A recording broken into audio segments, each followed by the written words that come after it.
Assalamualaikum warahmatullahi wabarakatuh. Terima kasih telah mengunjungi Buta Data. Jika channel ini bermanfaat, silakan tekan subscribe dan tekan tombol lonceng.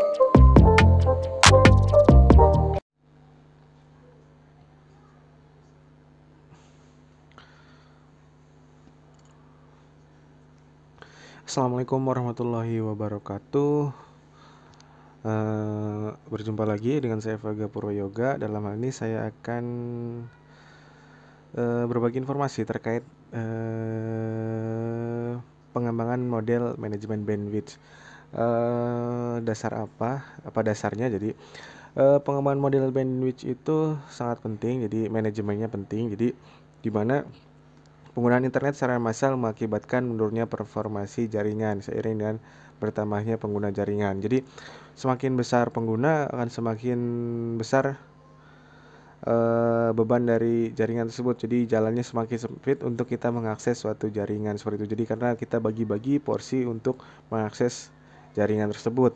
Cara yang dapat ditempuh untuk mengurangi penurunan performance yaitu dengan melakukan manajemen bandwidth, di mana manajemen bandwidth digunakan untuk mungkin mengcluster atau mengelompokkan user-user memang yang paling membutuhkan jaringan, kategori grup atau kategori user yang membutuhkan jaringan seperti itu. Misal mahasiswa membutuhkan lebih banyak porsi dibandingkan dengan karyawan. Mahasiswa lebih banyak menggunakan jaringan dibandingkan dosen seperti itu.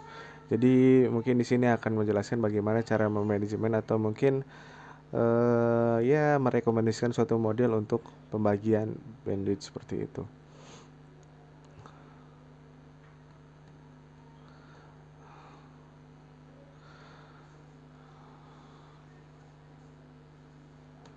Oh sorry, error.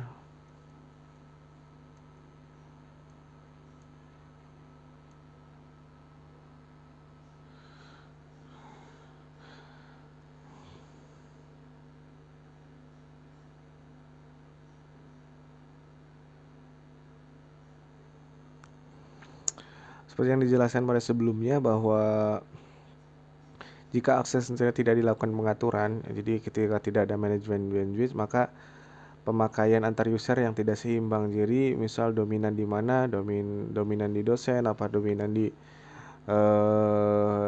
mahasiswa seperti itu. Jadi misal dosen porsinya besar dengan mahasiswa sama misal besarannya. Tapi karena dosennya terlalu sedikit dibandingkan mahasiswanya, maka sebaiknya apakah bandwidth untuk dosen dikurangi atau hanya the bandwidth untuk mahasiswa yang dinaikkan sedangkan dosen ditetapkan seperti itu. Itu bisa jadi dilakukan.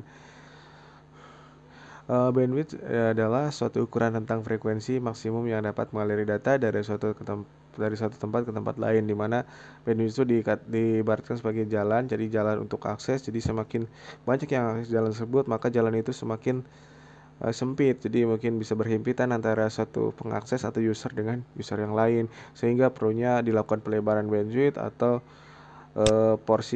pembagian porsi atau batas-batasan jalur untuk pengaksesan dari user seperti itu. Manajemen bandwidth adalah sebuah proses penentuan besar bandwidth kepada tiap pemakai dalam jaringan komputer. Jadi misal seperti yang dijelaskan bahwa tadi mungkin dosen seberapa, mahasiswa seberapa, karyawan berapa gitu.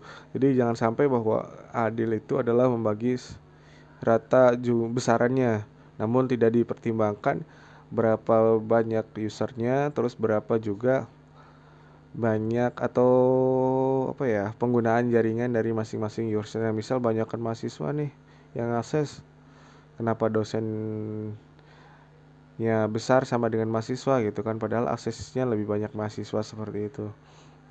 Itu yang mungkin dapat dikoreksi untuk manajemen bandwidth.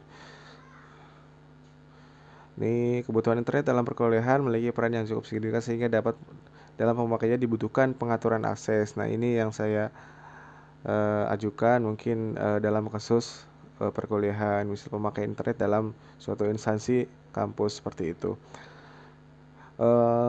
Saya di sini akan memperkenalkan mungkin metode atau pendekatan di mana yang mungkin bisa digunakan. Salah satu pendekatan yang bisa digunakan yaitu dengan machine learning, di mana machine learning itu bekerja dengan cara melihat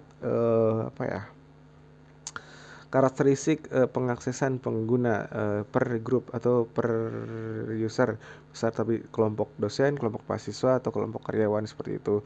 Jadi misal kita kelompokkan dulu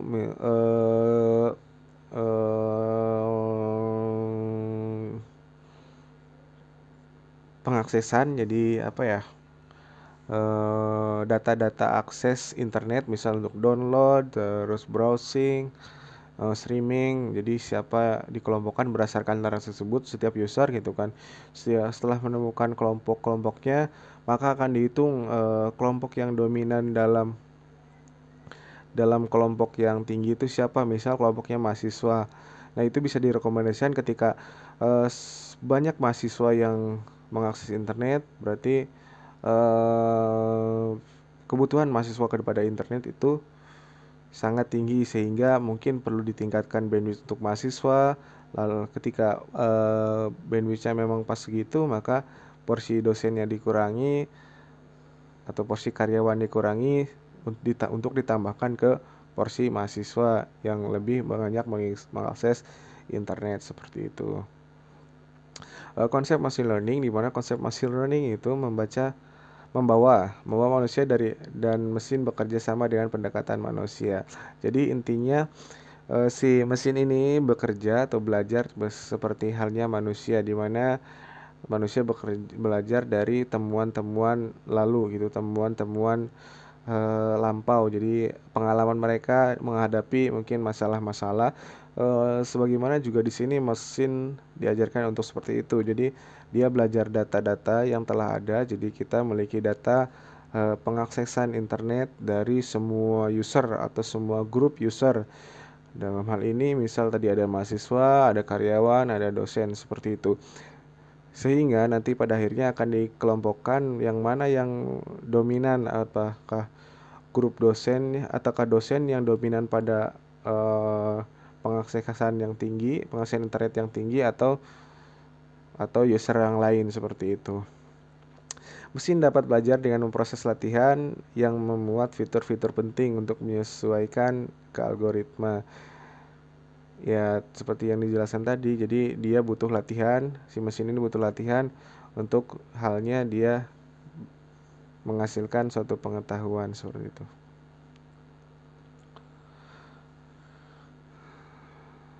Ini penjelasan.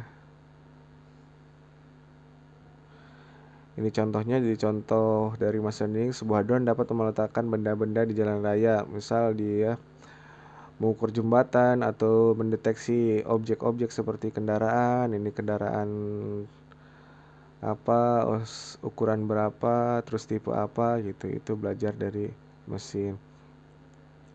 Sebenarnya apa itu machine learning? Machine learning dapat dikatakan sebagai proses mesin belajar. Itu seperti tadi saya jelaskan, sudah cukup mungkin. Sebagai contoh, kita tidak lagi harus menulis program baru untuk mengetahui gambar wajah kucing dan manusia. Konsepnya seperti itu. Jadi ketika mesin sudah tahu karakteristik dari suatu kucing gitu kan, dan manusia, cara membedakannya seperti apa. Jadi kucing karakteristiknya seperti ini, ukurannya misal kucing itu di 40 cm gitu kan, manusia kan bisa lebih dari 40 cm, maka si mesin bisa dapat si mesin learning itu dapat bekerja misal dari dimensinya, dari lebar tubuhnya misal, terus panjang badannya, misal panjang badan kan misal 40 cm untuk kucing normalnya, tapi manusia kan lebih. Jadi ketika mesin mendeteksi panjang objek, misal itu entah manusia atau kucing, ketika lebih dari 40 atau 60 cm, maka dia akan mendeteksi itu bukan kucing, seperti itu, atau mungkin bisa diklasifikasikan bahwa itu manusia, seperti itu. Dalam hal ini implementasi machine learning untuk manajemen bandwidth, yaitu caranya dengan mengambil data penggunaan bandwidth. Ya, saya di sini akan menggunakan data dummy, jadi data yang saya buat sendiri, mungkin ya hasil dari mungkin ambilan informasi dari jurnal-jurnal, namun saya sederhanakan untuk mempermudah dalam proses pembelajaran. Yang kedua, setelah didapatkan atau dikumpulkan suatu data, maka kita ambil atau kita kelompokkan data berdasarkan penggunaan bandwidthnya atau pengaksesan internetnya dia menggunakan seberapa banyak lahan atau seberapa banyak ukuran jalur dalam mengakses internetnya seperti itu. Nah, ini saya contohkan mungkin penggunaan data pengambilan cuma 5 saja untuk mempermudah nanti proses penghitungan manual atau pembelajaran terhadap bagaimana cara mengompolkan user berdasarkan akses internet terhadap mungkin streaming, browsing, download seperti itu.